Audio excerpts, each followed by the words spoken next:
Great. Well, thank you for the invitation to be here. Bordeaux is also my favourite city in France. So I'm going to talk about multi-state models and some special features, and be very focused around a particular data set in colon cancer, and towards the end I'll sort of get back to some of the themes of today of using these models for prediction, but I'll be using them not so much for individual prediction, but more for gaining efficiency in a clinical trial setting.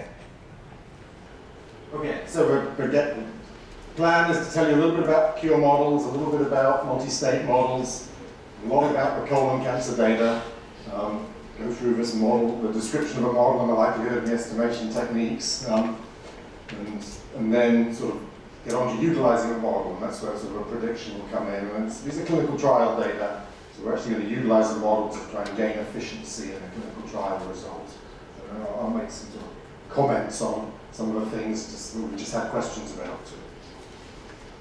Okay, so a cure model is sort of a survival analysis technique when you have a certain type of characteristic of a data and a certain type of sort of underlying science to motivate it. So it's a type of situation where you might be interested in both whether an event can happen, and if it is going to happen, when it can happen. So you can think of those as two separate things, and so the cure model can sort of think about covariates or variables affecting both of those in different ways and separately.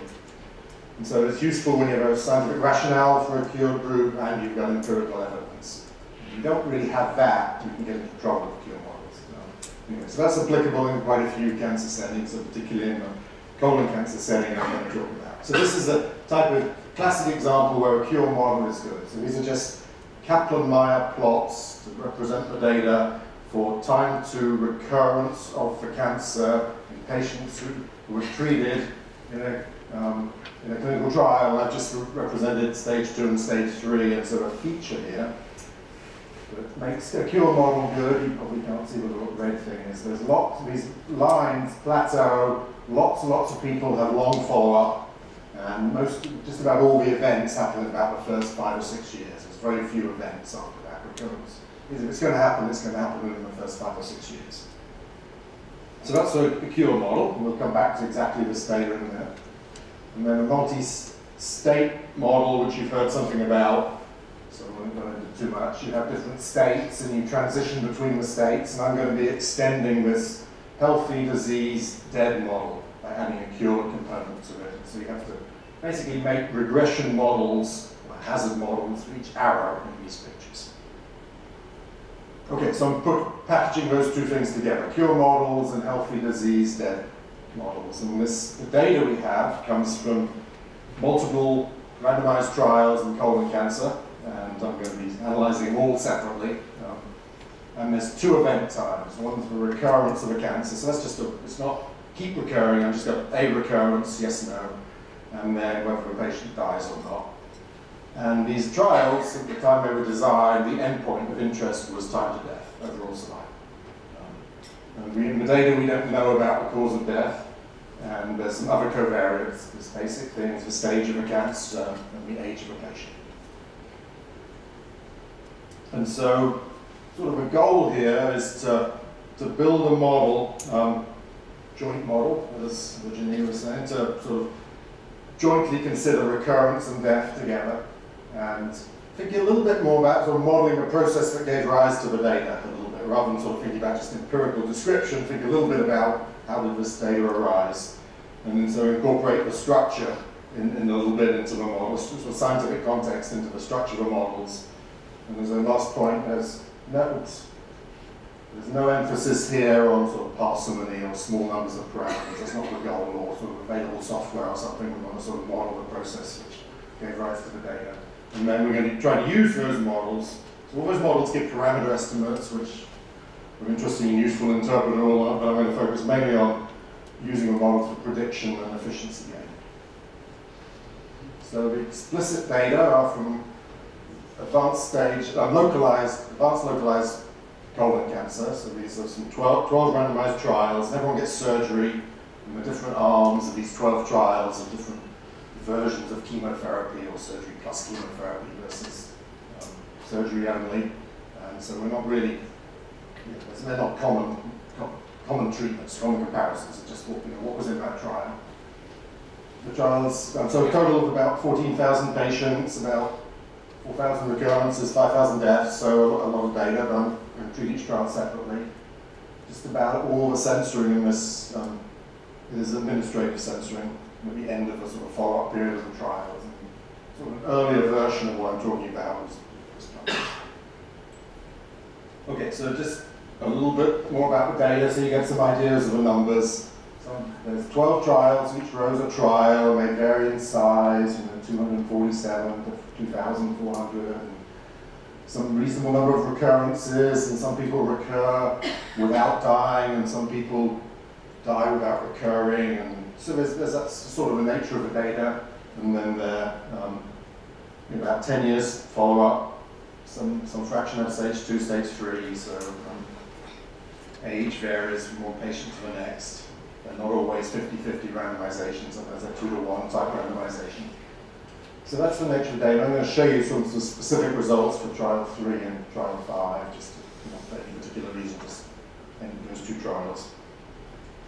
Okay, so some plots of the data. So you saw one of these before. So this is study 3, trial 3 on the left. So it's the treated group and the control group. And so trial, this is time to recurrence, just a Kaplan-Meier plot representation of that data, time to the first either local or distant recurrence of the cancer. So it has this feature of leveling off. And all the recurrences happen within the first 6-7 years. So in the study on the right, trial 5, there's no treatment effect there. So they differ. Some trials have a treatment effect, some don't.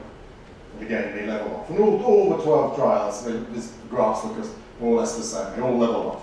There's, what the treatment effect differs from one trial to the next. They all have this feature of leveling off. If you look at it by stage, so this is just pooling across the treatment groups, stage 2 versus stage 3 for each trial. There's a fairly similar pattern across all trials. Stage 3 patients have more recurrence than stage 2 patients. So that's fairly common across all the trials. You start looking at by age, so this is time to recurrence by age, you don't see very much. So it's likely, and this is a sort of subtle finding, younger people tend to recur slightly quicker, slightly earlier than older people. When young people get cancer, it tends to be a little more aggressive, come back more quickly, but it's a sort of a small effect. So the blue curve is a little below, the blue curve is the under 65, it's a little below the other curve here, which is the over 65. So that's time to recurrence, where you see this plateau. And then if you look at time to death, so there's no plateau here, you can't cure from death. So these curves continue to go down, and this is the treatment effect. So the study 3, there's a modest treatment effect on time to death. Study 5, there's no treatment effect. You get similar results for time to death by stage. Stage 3 dies sooner than stage 2. The time to death by age has some sort of features which are quite explainable once you sort of realize what's going on. So this is, the blue line is under 65, and the black line is over 65. And so you're looking at the first 3 years, they're the same. Age doesn't matter for the first 3 years in time to death, because that's what they're dying of, is the cancer, and age doesn't really play much role in that. But after 3 years, those lines start to separate, so people are dying from old age at that time, so age sort of matters in the longer follow-up. So there's some expected patterns here. So the proportional hazards isn't going to work for that, for example. And then this is just a Kaplan-Meier plot of the people who recur. When do they die? So the feature here is fairly quick. Most people die rather quickly within 2 years after recurrence. So recurrence is a bad thing. And these pictures, again, they look the same across all 12 trials, basically. So I'm sort of trying to give you an idea of the data here. So there's some different features going on. So here's the model. So there's a cured bit here. So that's the state 1 and state 2 are cured or not cured. So think of treatment, involves surgery, you take out the cancer, do you get rid of it and so it will never come back? We'd label that as cured.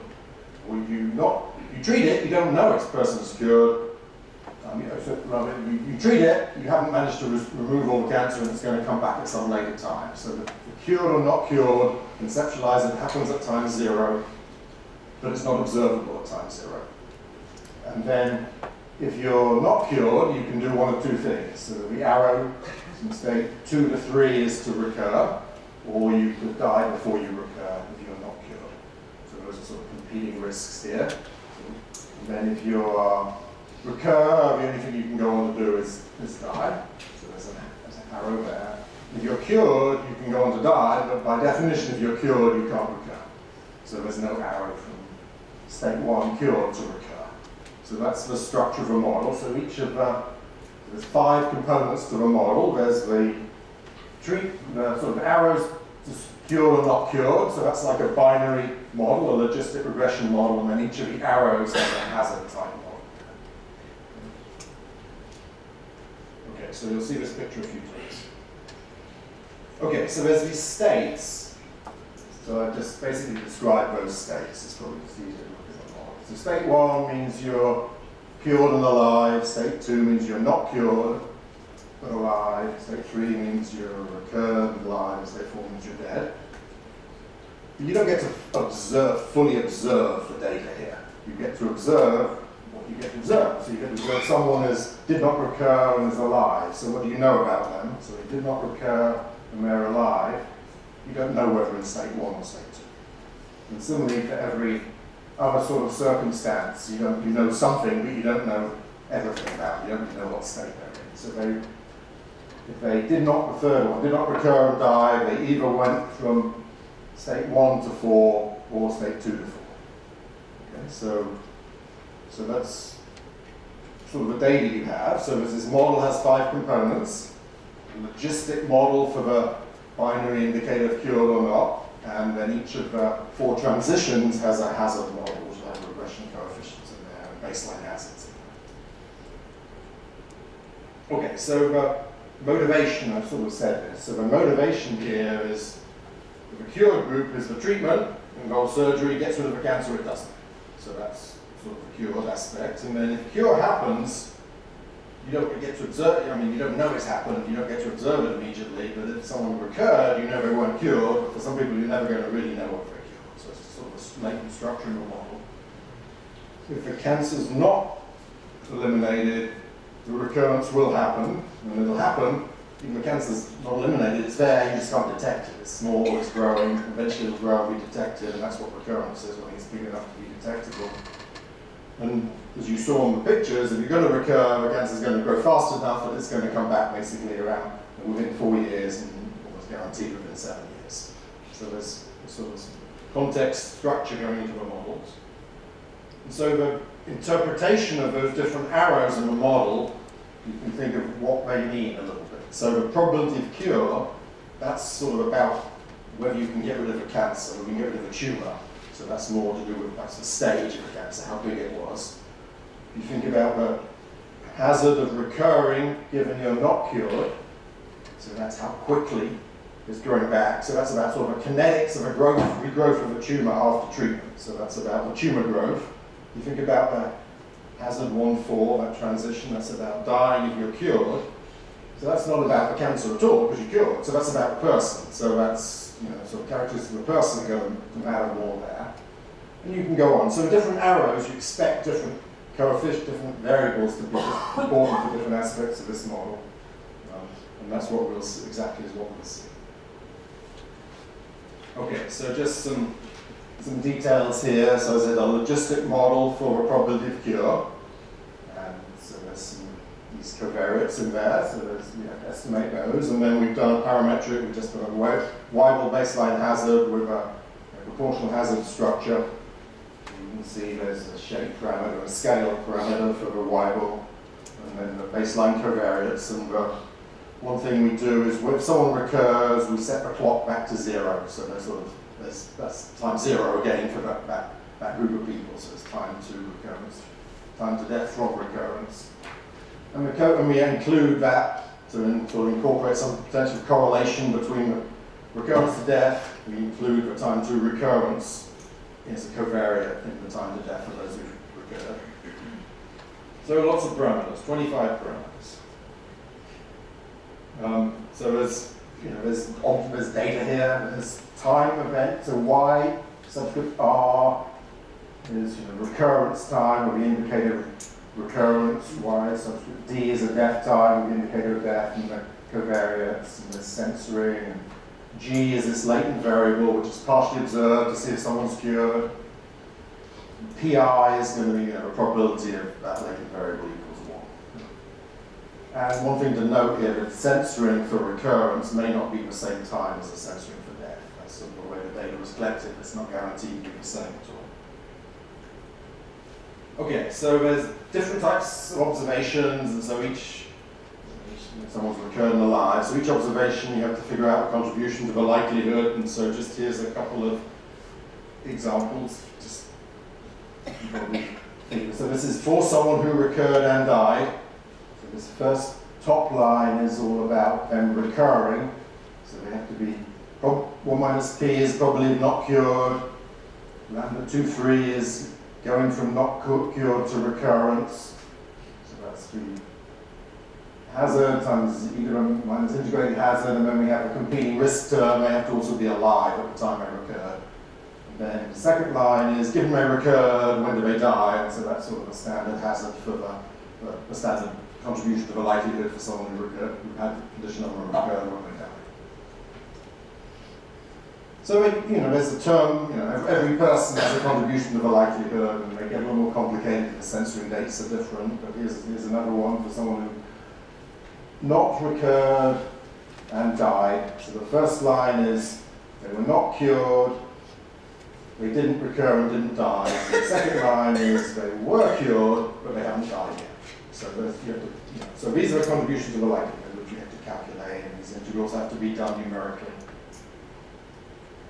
And we did a Bayesian estimation scheme here, so we've got likelihood to write down priors, do Markov chain Monte Carlo, and give it lots of tender loving care, and eventually you're convinced that it works. And one thing we did, we used sort of mildly informative priors, and so that's sort of a feature here. So most of the priors are normal 0, 2 square. So that's mildly informative. It doesn't really good about something else. It doesn't really matter.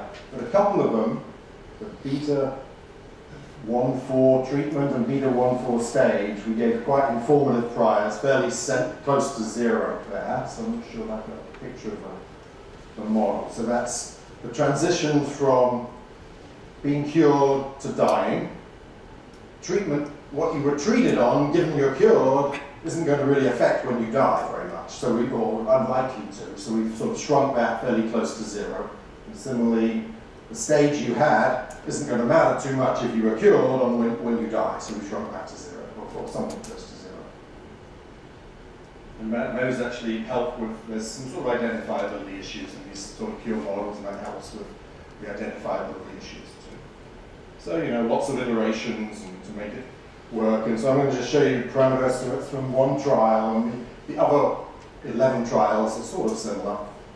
So the top line is from the logistic model, and then the other 4 lines are from the hazard model. So just let me highlight a few things here. So the probability of cure, the red stuff is what you're supposed to look at. So stage matters. The bigger the tumor, the less probability of cure, no surprise. Time to recurrence, how quickly you recur given you're cured. Again, stage matters. How big it was means it's going to come back more quickly. If it's not, it's going to come back. When you start looking at time to death, from either cured or not cured, it's age that matters. Older people die sooner, but things about the tumor, the stage, don't matter so much. So we give this the person characteristics which matter for dying if you're not recurred. But if you've recurred, then stage matters a little bit. How big it was originally matters, but also this final one over here on TR on the right hand side here. That's sort of time to recurrence. So people who recurred sooner die sooner after recurrence. So there's a correlation between those two, which is captured by that stuff. So we've done this for all the trials, and you get quite remarkably similar coefficients for most of these parameters, other from the treatment ones. You get quite similar coefficients across the 12 trials. It sort of gives you rather good feeling that this is, this sort of structure is going to be consistent across these trials. Okay, so that's the model again. I'm not sure why I'm showing you that picture. So this is just repeating what I've said before. The stage, about how big the tumor was, that matters for things associated with tumor. Whether you can cure it, how fast it comes back, and if it does recur, how fast someone dies. But that stage doesn't really matter for when you die, if it's not recurred. But age doesn't matter for things to do with a tumor, about whether you can cure the person very much, but it does matter a lot for when you die. Okay, so nice interpretation here, which is rather satisfactory. Oh, this is a picture again. So lots of people object to cure models for various reasons. So could we have fit a simpler model? So could we have just sort of eliminated the cure group, and we'd have less parameters, we'd just have sort of a standard illness, death, multi-state model. So if you do that, you reduce the number of parameters. So we've got quite a few because you've got regression coefficients. All I'm going to show you here is for every single trial, the DIC, which you might say is sort of a measure of how well it fits, is substantially worse for the simpler model than it is for the more complicated model. So it certainly fits better for the model, the multi-state model of pure fraction, which is no surprise given the pictures I showed you. Okay, so moving a little on to sort of prediction. So these trials had different results, and they were all designed originally for overall survival. So some of them had significant findings on log rank tests and things like that. And some of them were strong, and some were marginal effects, and some had no effects. So there's quite a heterogeneity in the results of these studies. So what can you do with them? So now we fit the model, we've got a nice interpretation, what can we do with it? So it's sort of, you've estimated everything you want, so you can pull out any sort of distribution you want from the parameter estimate. So I can pull out an expression for the probability of surviving 5 years, given the covariates and given the parameters. And I'll show you a formula for that in a second. And so, X involves the covariates, the baseline covariates here. So I can average those over the stage and age values, and that should then represent sort of the survival probability for the treatment group. If I fixed it, do that separately for the treatment of the control group.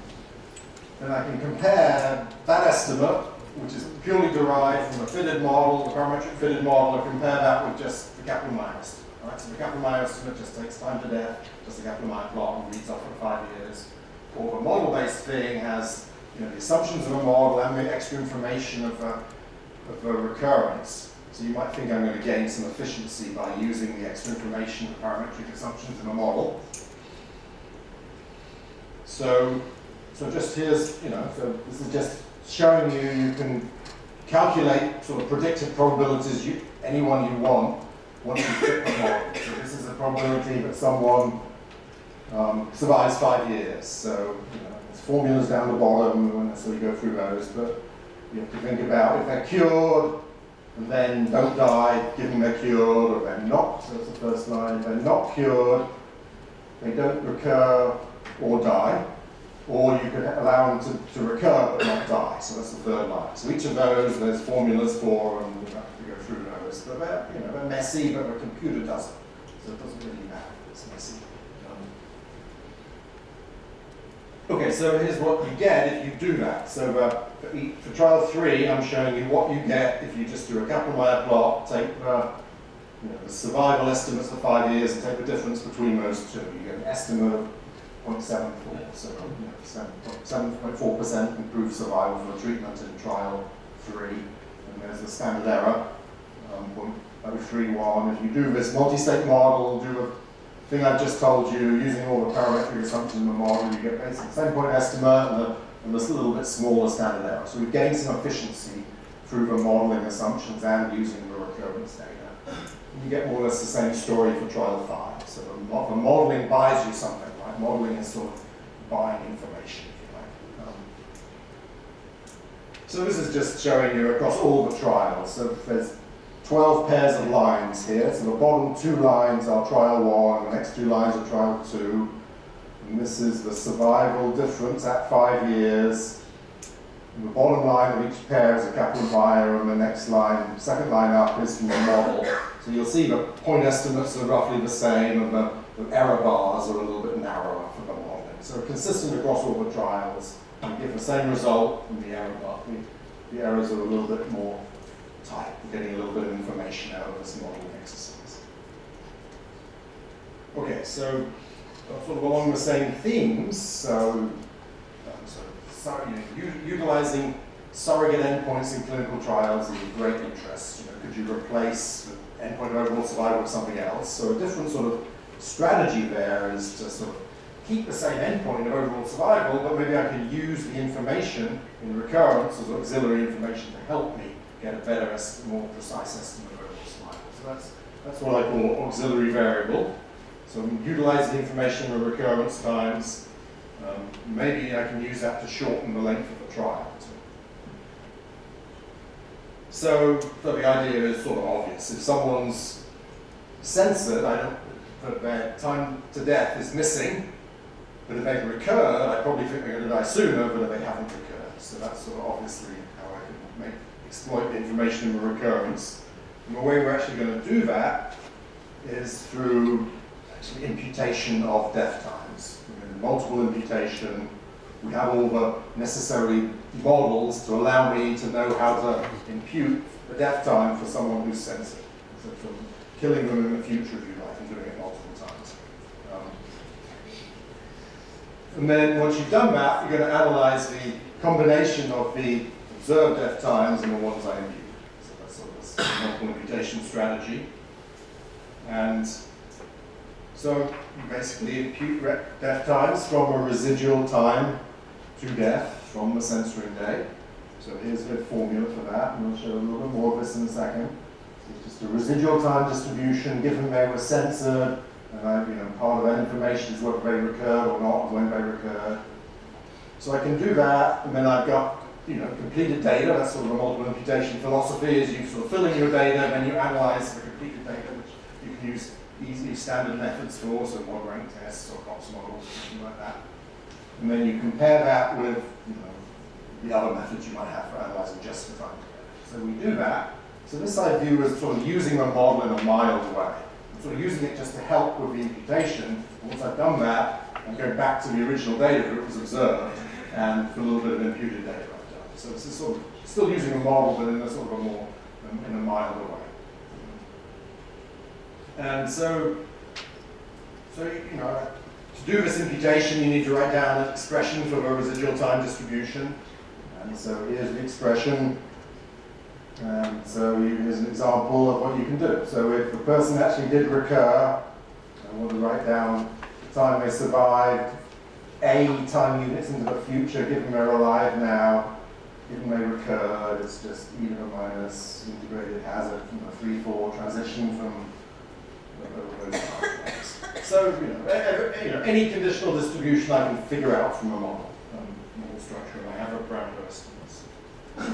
So so I'm not probably going to go into the multiple imputation procedure, but it's sort of a Bayesian procedure. You draw the parameters and you impute the data from the draws of the parameters. And so the trick, what we did is said, could we have got as good results from these trials if they'd had shorter follow-up?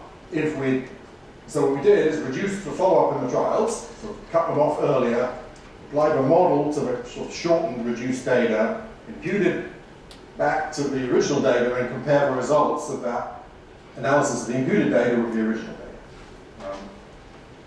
To see basically is the information recovered. Okay, so we stopped all the trials about 2 years after the last accrual date. And so this is just some results here. So this is trial 3. So the p-value from the original data, 0.002. Right? You just reduce the follow-up, you get a small p-value, 0.04, and you do the imputation on reduced follow-up, you get 0.04. So you can see, if you just look at this last column here, for the survival at 5 years, point estimate after I reduce the data and do the imputation recovers the original one, and after reducing the follow-up, I get quite a lot of uncertainty in the treatment effect at 5 years, but I can reduce that a lot through the imputation. So there's I can recover quite a bit of the information that's lost through reducing the follow-up. And that's similar across most of the trials. Now, let me probably, how much time do I have here? 2 minutes. All right, well, let me just, so there's some gains to be made.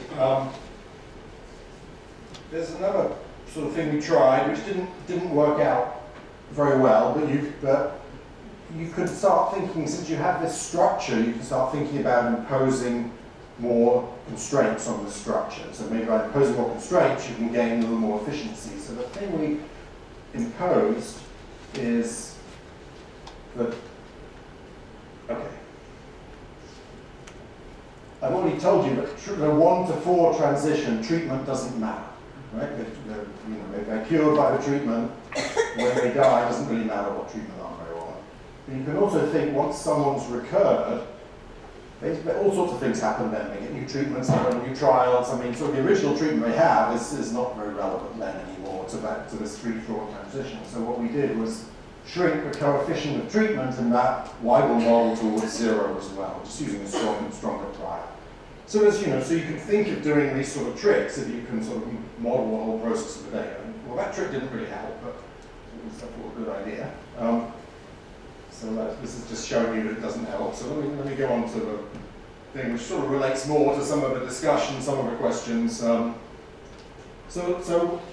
more along the lines of what I talked about. So how can you gain efficiency through the modeling of the primary outcome from these trials? Maybe where's the efficiency gain coming from? Is it coming from sort of inherently the data, recurrence times, or is it coming from sort of parametric assumptions in the model? And the answer is mainly from a recurrence time, somewhat from the parametric assumptions. We've also done an exercise I'm not showing you about, where we tried to borrow information from the other trials to help pin down some of the parameters, and that didn't really help for the treatment effect estimation. Okay, so this is exactly the question someone asked the last speaker. Is it worth the trouble to try and fit this big comprehensive model here to sort of specify the whole process, if I'm only interested in prediction? Is there why would you do that? You can do simpler things. So is it worth doing this? And I guess I don't know the answer. I mean, I don't think there's an answer. I think it depends totally on the context and how much you're willing to sort of buy information from the context to put into your model. So that pure structure is something I was willing to buy into that, and that's structural information which is going to help me. So the landmark approach, which Hein gave a clear talk about, basically that would. So when I did the imputation, I made a model for residual time distribution. So that's exactly what the landmark approach does. It makes a model for residual time distribution. Oops. So for each time I'm interested in, I could just basically model the residual time distribution among those who are still at risk, i.e. are still alive. So basically make a model for the residual time distribution among those who are alive. Depending on parameters, theta. So this could be, accelerated failure time model, a Cox model, whatever your favorite sort of standard survival model, analysis model is with time-independent covariates. And then, the clever thing they do is to make the parameters vary smoothly over time, so that sort of gains some efficiency there. So, sort of tricks they in the modeling assumptions they have to do. So, so maybe this would work better, I don't know. But I think it really depends on the context. And so in the landmark approach, I think probably there's less assumptions. I'm not sure, there are certainly assumptions there. I think it's a little less ability to incorporate the sort of a context. So I don't know, the cured fraction is, it's a clear aspect of the data. I don't know. You can tell me if you think you can get cured groups into your sort of landmark approach. The age effect is a little bit interesting, but younger people, the cancer might come back quicker, but they certainly die later. So that's sort of those opposite effects. And so, sort of ramming that into one covariate theta t might be a little tricky, because there's definitely sort of competing effects there. There's some awkward data issues that I didn't actually really mention here. I mean, the recurrence time can be different from that. the censoring time for recurrence will be different from the censoring time for air. There's also a little bit of interval censoring in this data for recurrence time, so that can be dealt with quite naturally through the likelihood, but I'm not sure there's sort of issues from the landmark approach. I think it'll be a little more challenging there. So, all right. So this is mainly work of a student, Anna, and data provided by Dan Sargent through some major collaboration meta-analysis he's done with Mark Boyce